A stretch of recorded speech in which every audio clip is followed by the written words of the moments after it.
ഒരു പേജിൽ എഴുതി തീർക്കാവുന്ന ഒരു സാധാരണ കഥ, അതിൽ നിന്നും അതിമനോഹരമായ അവിസ്മരണീയമായ മുഹൂർത്തങ്ങൾ നിറയുന്ന തിരക്കഥ, അതിൽ നിന്നും അതുല്യമായ സംവിധാന മികവിൽ പിറവിയെടുത്ത ഒരു അതിമനോഹര ചലച്ചിത്ര കാവ്യം.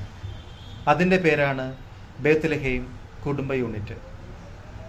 പ്രേമലു എന്ന ചലച്ചിത്രം ഗിരീഷ് എന്ന സംവിധായകൻ നഗര പശ്ചാത്തലത്തിലാണ് പറഞ്ഞതെങ്കിൽ, ഈ സിനിമയിലേക്ക് വരുമ്പോൾ ഗ്രാമീണ സൗന്ദര്യത്തിനാണ് പ്രാധാന്യം.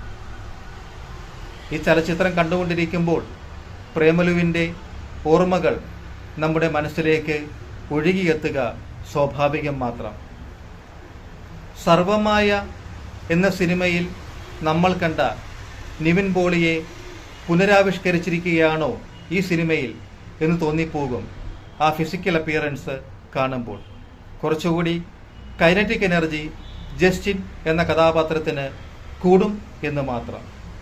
പതിഞ്ഞ താളത്തിൽ തുടങ്ങി ഉച്ചസ്ഥായിലേക്ക് എത്തുന്ന ഒരു ചെണ്ടമേളം പോലെയാണ് ഇതിലെ ആഷ്ലി എന്ന നായിക കഥാപാത്രം.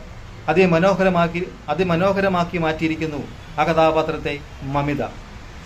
പാട്ടുകൾ പ്രഷ്യസ് ആണ് എന്ന അഭിപ്രായം എനിക്കില്ല.